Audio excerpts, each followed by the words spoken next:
guys, welcome back to my YouTube channel. Kali ini aku bakal ngebahas tentang pigmen dan zat pewarna makanan. Ini merupakan salah satu tugas aku di mata kuliah Kimia Bahan Makanan yang diampu oleh Ibu Profesor Erin Riantin Gunawan PhD dan Ibu Murniati SPD MSc. Yuk kita simak videonya. Oke, seperti yang pepatah katakan, tak kenal maka kita harus kenalan dong, gimana? Oke, pertama-tama kita kenalan dulu.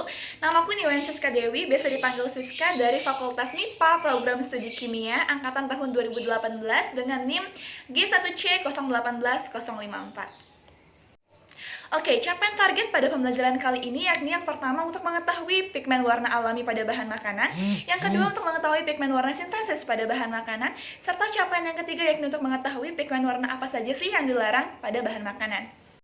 Pigmen atau zat warna adalah zat yang mengubah warna cahaya tampak sebagai akibat dari proses absorpsi selektif terhadap panjang gelombang tertentu.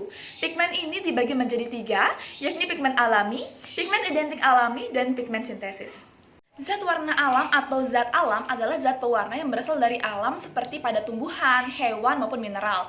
Zat pewarna ini paling banyak dijumpai pada tanaman. Salah satu contohnya yakni pada buah naga, pada ubi ungu, dan pada bunga telang. Salah satu contoh zat pewarna alami yakni antosianin. Struktur antosianin yakni seperti pada PPT berikut. Sumber dari antosianin paling banyak dijumpai pada tanaman hijau, buah, dan juga bunga. Salah satu contohnya yakni pada teh, kokoa, buncis, kubis merah, bunga petunia, dan pada buah yakni dijumpai pada apel, raspberry, dan anggur. Antosianin memiliki berbagai macam manfaat, salah satunya yakni sebagai antioksidan dalam tubuh, menghambat aterogenesis, melindungi integritas sel endosel, merelaksasikan pembuluh darah, menghambat tumor, meningkatkan kemampuan penglihatan, sebagai senyawa antiinflamasi, serta mampu mengobati obesitas dan diabetes. Nah, ini dia salah satu hal yang kita mungkin jarang ketahui ya. Antosianin memiliki warna yang beragam. Warna ini dihasilkan karena antosianin memiliki ikatan terkonjugasi yang panjang sehingga mampu menyerap cahaya pada sinar tampak. Hal inilah yang menyebabkan antosianin memiliki beragam macam warna yang berbeda-beda di setiap strukturnya. Antosianin memiliki banyak sekali struktur yang menyebabkan ia memiliki beragam warna. Salah satunya yakni ada peonidin, ada malvidin, ada hirsutidin, ada petonidin, ada capensidin, ada pelorginidin, ada kriadinin, sama ada apigenidin. Hal inilah yang menyebabkan bahwa antosianin ini memiliki beragam warna yang berbeda-beda tergantung dari ikatan konjugasi yang dimiliki strukturnya. Untuk pewarna alami lainnya yakni kurkumin. Seperti yang teman-teman ketahui, kurkumin berasal dari kunyit yang menghasilkan warna kuning. Kurkumin memiliki beragam manfaat, salah satunya untuk melindungi saraf, mengurangi resiko radang otak, melindungi hati, melindungi pankreas, melindungi sel Leydig dari alkohol, dan menurunkan peradangan pada jaringan-jaringan adiposa. Banyak banget ya manfaat dari kurkumin. Nah, ini dia nih mungkin beberapa hal yang teman-teman belum ketahui, yakni senyawa turunan kurkumin disebut dengan kurkuminoid yang hanya terdapat dua macam, itu dalam bentuk desmetoxikurkumin dan bis-desmetoxikurkumin, sedangkan pada senyawa in vivo, kurkumin dapat berubah menjadi senyawa metabolit berupa dihidrokurkumin atau tetrahidrokurkumin yang sebelumnya kemudian akan dikonversi menjadi senyawa konjugasi dalam bentuk monoglucuronida. Nah, untuk selanjutnya yakni pewarna sintesis. Salah satu jenis pewarna sintesis yakni eritrosin, di mana eritrosin memiliki struktur seperti pada gambar berikut. Eritrosin memiliki atau menghasilkan warna merah. Eritrosin memiliki manfaat sebagai pewarna makanan yang sering dijumpai pada gula dan es loli. Selanjutnya, eritrosin juga sering digunakan sebagai pewarna pada tinta cetak, sebagai penanda biologis, zat penyikat plak gigi, media radioplak, dan sebagai sensitizer untuk film fotografi ortokromatis. Senyawa eritrosin ini juga sebagai zat adiktif yang memiliki E-number yakni E127.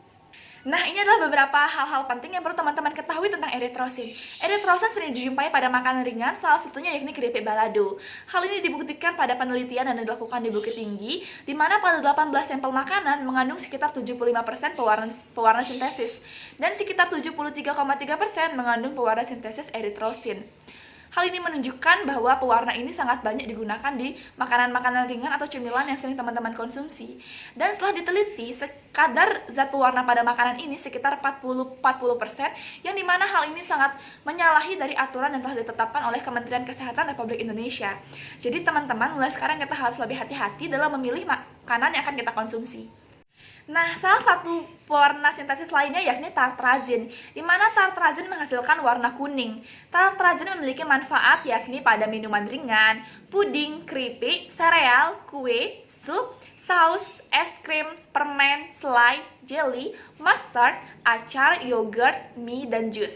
Tartrazin juga dapat digunakan dalam produk medis seperti pada vitamin, antasida, kapsul, dan obat-obatan tertentu.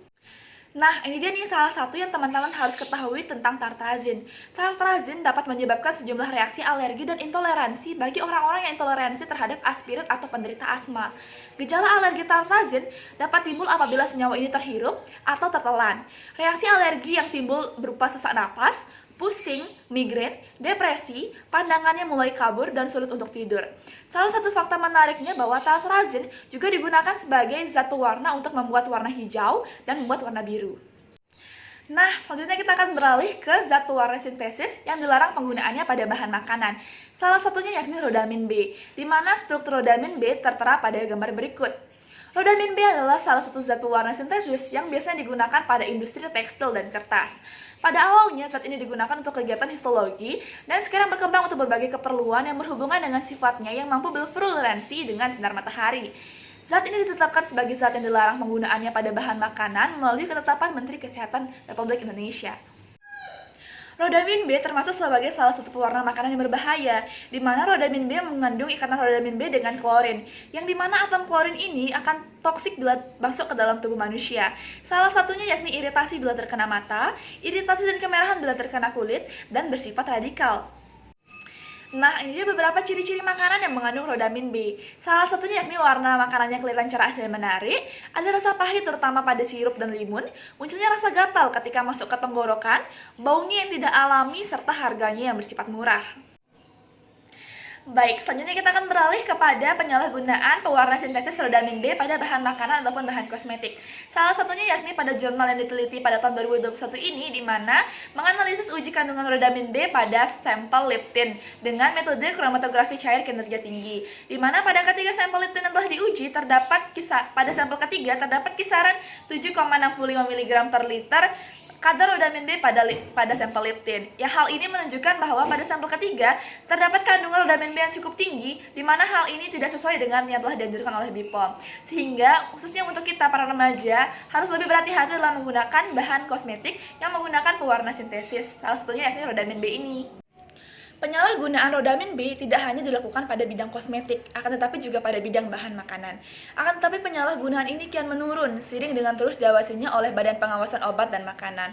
Hal ini dibuktikan dengan penelitian yang dilakukan di salah satu SD di Tulungagung dengan 9 sampel makanan yang terdiri dari saus, sosis, kerupuk, ais, dan juga permen, yang dimana 9 sampel ini tidak mengandung adanya rodamin B. Hal ini dibuktikan pada tabel berikut. Selanjutnya yakni pewarna sintesis yang dilarang dalam bahan makanan yang kedua, yakni ada auramin, di mana auramin memiliki struktur seperti pada PPT berikut. Auramin adalah bentuk pewarna kuning yang mudah larut dalam air dan memiliki warna kuning cerah. Pewarna ini biasa digunakan dalam industri kertas, wallpaper, ataupun tinta. Pewarna jenis ini sama sekali tidak boleh digunakan dalam bahan makanan atau minuman, seperti yang dijelaskan oleh Badan Pengawasan Obat dan Makanan BPOM, karena dapat mempengaruhi kesehatan liver dan ginjal kita. So, kalian harus berhati-hati banget masalah penggunaan pewarna jenis ini ya kawan-kawan. Sekarang kita akan menyimak beberapa kasus mengenai penyalahgunaan bahan pewarna sintesis pada makanan, yakni menggunakan pewarna auramin dan rodamin B, di mana pada sampel makanan lokal di wilayah Minahasa Tenggara terdapat sekitar 197 produk mengandung rodamin B dan 1 produk mengandung auramin B. Ternyata penyebabnya yakni karena kurangnya pemahaman masyarakat tentang bahaya zat pewarna rodamin B dan auramin, dan hanya sekitar 50% dari IRT yang mengetahui penggunaan pewarna tersebut. So, jadi bagi kalian kita harus mengetahui lebih jauh mengenai karakteristik dari sifat-sifat pewarna sintesis yang akan kita gunakan sebelum kita menggunakannya ya.